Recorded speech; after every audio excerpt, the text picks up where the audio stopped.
ഇസ്രയേലിനെ ഇപ്പോൾ ഭൂമുഖത്തു നിന്നും തുടച്ചു നീക്കുമെന്ന് ഇറാൻ പറഞ്ഞു തുടങ്ങിയിട്ട് വർഷം ഒന്നായി ഒന്നും നടന്നില്ല.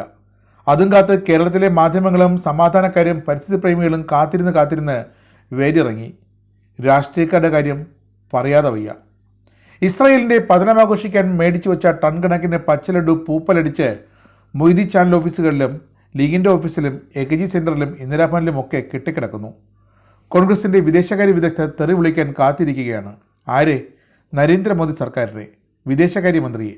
കാരണം നേരിട്ട് ഇസ്രായേലിനെ വെല്ലുവിളിക്കാൻ പറ്റില്ലല്ലോ. അപ്പോൾ പിന്നെ ഇന്ത്യയുടെ പ്രതിപുരുഷന്മാരുടെ നെഞ്ചത്തെങ്കിലും കയറി ഒന്ന് കലി തീർക്കണം, അത്ര തന്നെ. മുസ്ലിം രാജ്യങ്ങൾ ഒന്നിച്ച് മൂത്രമൊഴിച്ചാൽ ഒലിച്ചു പോകാനേ ഉള്ളൂ ഇസ്രായേൽ എന്നൊക്കെ ഗീർവാണം മുഴക്കിയ കേരളത്തിലുള്ളവർക്ക് ഇപ്പോൾ അത് ഓർക്കുമ്പോൾ മൂത്രം പോകുന്നതേയില്ല. ഇറാൻ്റെ തലസ്ഥാനത്ത് അവരുടെ ഏറ്റവും വലിയ സുരക്ഷാ സന്നാഹം ഒരുക്കിയിരുന്നിടത്ത് കയറിയാണ് ഒരു പൂ പറിക്കുന്ന ലാഘവത്തോടെ ഹമാസിൻ്റെ തലവനെ ആഴ്ചകൾക്ക് മുമ്പ് ഇസ്രായേൽ അങ്ങ് തീർത്തത്. അതും ഒരു മാസം മുമ്പ് കൊണ്ടുവച്ച ബോംബ് പൊട്ടിച്ച്.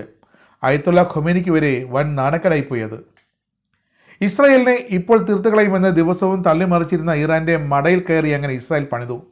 ഇറാൻ്റെ മുൻ പ്രസിഡന്റ് ഹെലികോപ്റ്റർ അപകട മരണം ആരുടെ തിരക്കഥയെന്ന് ഇപ്പോഴും ഇറാൻ അന്വേഷിച്ചുകൊണ്ടിരിക്കുകയാണോ? അല്ല, അവർക്കറിയാം അച്ചാരം വന്നത് എവിടെ നിന്നാണെന്ന്. ഹൂതികളെ കൊണ്ട് കുറേ റോക്കറ്റ് ഇസ്രായേലിലേക്ക് വിടുന്നതല്ലാതെ ഇപ്പോഴൊന്നും സംഭവിക്കുന്നില്ല. ഇസ്രായേലാകട്ടെ ഹൂതികളുടെ ആ റോക്കറ്റ് ലോഞ്ച് കേന്ദ്രം തന്നെ ബോംബിട്ട് തകർക്കുന്നു. ഹിസ്ബുള്ളയുടെ നേതാക്കന്മാരെ തട്ടിക്കളയുകയും ചെയ്യുന്നു.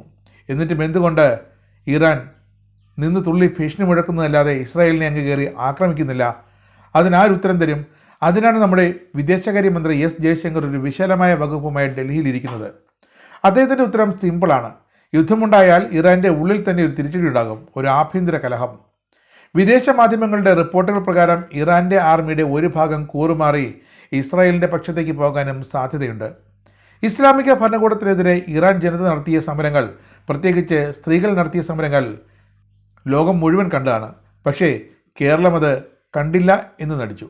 സ്ത്രീകൾക്കെതിരായ അടിച്ചമർത്തലുകൾ പണ്ടത്തെ പോലെ ഇറാനി ജനത ഇഷ്ടപ്പെടുന്നില്ല, സഹിക്കുന്നില്ല. അവർ പ്രതികരിക്കുമെന്ന് പട്ടാളത്തിനും വ്യക്തമായി അറിയാം. ഇറാനിലെ ഇസ്ലാമിക ഭരണകൂടത്തെ തകർത്ത് ഇറാനെ ഒരു സാധാരണ ജനാധിപത്യ രാജ്യമാക്കാൻ ഇറാനിയൻ ജനത ഇപ്പോൾ ആഗ്രഹിക്കുന്നു എന്നത് ഒരു യാഥാർത്ഥ്യമാണ്. 79-ലെ ഇസ്ലാമിക വിപ്ലവത്തിന് മുമ്പ് ഇറാൻ ഒരു സ്വർഗമായിരുന്നു.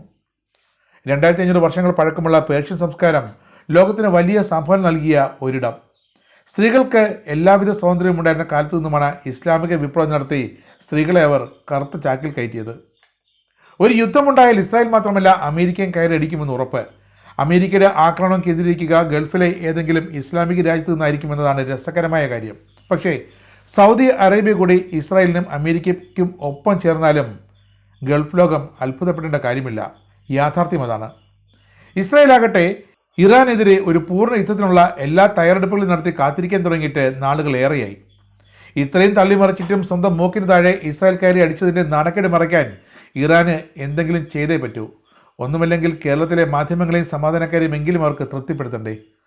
ഖത്തർ ഇടപെടും, സൗദി ഇടപെടും, തുർക്കി ഇടപെടും, ഇറാൻ ഇറങ്ങിയാൽ ഇസ്രായേൽ തീരും എന്നൊക്കെ പറഞ്ഞിരുന്നവരുടെ അവസ്ഥ ഇറാനെന്ന് കണ്ട് മനസ്സിലാക്കണം. ഇറാനും ഒരു വർഷമായി കാത്തിരിക്കുന്നുണ്ട്, തങ്ങൾക്കൊന്നും സംഭവിക്കാതിരിക്കട്ടെ എന്ന് പ്രാർത്ഥിച്ചുകൊണ്ട്. ഒരു യുദ്ധം തുടങ്ങിയാൽ ഇറാൻ തോക്കും, ആഭ്യന്തര യുദ്ധം അവിടെ തുടങ്ങും എന്ന് മാത്രമല്ല ഇറാൻ ഒരു സമ്പൂർണ്ണ ജനാധിപത്യ രാജ്യമായി മാറും എന്നതാണ് ഇറാനിലെ ഇസ്ലാമിക ഭരണകൂടത്തിൻ്റെ ഇപ്പോഴത്തെ ഏറ്റവും വലിയ പേടി. ഇസ്രായേൽ ഇറാൻ ഉള്ളിൽ കയറി ലോകത്തിലെ ഏറ്റവും വലിയ തീവ്രവാദി നേതാവിനെ തട്ടണമെങ്കിൽ അത് ഇറാനുള്ളിൽ തന്നെ പിന്തുണ ലഭിച്ചിട്ടാകണമെന്നതാണ് ഇറാനിയൻ ഭരണകൂടത്തിനെ ഏറെ വേദനിപ്പിക്കുന്നതും വിഷമിപ്പിക്കുന്നതും. ഇറാനിലെ ജനങ്ങൾ തന്നെ ഇറാനിലെ ഇസ്ലാമിക ഭരണകൂടത്തെ പിടിച്ചു പുറത്താക്കുന്ന അവസ്ഥ ഒരു വശത്ത്. ഇനിയിപ്പോൾ ഇറാന് മുന്നിൽ ജീവിച്ചു പോകണമെങ്കിൽ ആകെയുള്ള ഒരേ ഒരു മാർഗം അമേരിക്കയും ഇസ്രായേലുമായി ഇറാനൊരു രഹസ്യ കരാറുണ്ടാക്കുക, ശീതസമരം തുടരുക, പേരിന് ഇസ്രായേൽ മരുഭൂമികളിലേക്ക് ഇറാൻ്റെ മിസൈലുകൾ തൊടുത്തുവിടുക. അത് ഇസ്രായേൽ അവരുടെ സംവിധാനങ്ങൾ ഉപയോഗിച്ച് തകർത്തോളും. അതോടെ ഇവിടെ കേരളത്തിൽ എകെജി സെൻറ്ററിലും ലീഗ് ഓഫീസിലും ജമാഅത്തെ ഇസ്ലാമി ഓഫീസുകളിലും ഇന്ദിരാഭവനിലുമൊക്കെ ആഘോഷങ്ങൾ തിമിർക്കും. ഞങ്ങൾ അന്നേ പറഞ്ഞില്ലേ ഇസ്രായേൽ വീഴും എന്ന മുദ്രാവാക്യങ്ങൾ ഇവിടെ ഉയരും. അപ്പോഴും ഇന്ത്യയുടെ കണ്ണിൽ വസ്തുത ഇതാകും, ഇറാൻ ഇസ്രായേലിന് മുന്നിൽ വാലു ചുരുട്ടി പേടിച്ചിരിക്കും കുറേ കാലത്തേക്കെങ്കിലും. അതുതന്നെയാണ് നടക്കാൻ പോകുന്നത്. ഇന്ത്യയുടെ ഇസ്രായേലും ഇറാനുമായുള്ള സൗഹൃദം അത് തുടരുക തന്നെ ചെയ്യും. കാരണം ഇസ്രായേലി പ്രതിരോധവും സഹകരണവും, ഇറാനിലെ ഛബാർ തുറമുഖം വഴിയുള്ള ഇന്ത്യയുടെ വാണിജ്യ സഹകരണവും അത് ഇന്ത്യക്ക് ഏറ്റവും പ്രധാനപ്പെട്ടത് തന്നെയാണ്. കേരളത്തിൽ കിടന്ന് തുള്ളുന്നവരുടെ വാക്ക് കേൾക്കാൻ പോയാൽ ഇന്ത്യക്കാർ ഇനി അങ്ങോട്ട് ഗോതമ്പ് വേവിച്ച് തിന്നേണ്ട അവസ്ഥ വരുമെന്ന് കേന്ദ്ര സർക്കാരിനറിയാം. അത് ഒഴിവാക്കാനാണ് ഇപ്പോൾ ഇന്ത്യയുടെ ഈ നയതന്ത്ര നിലപാടുകൾ.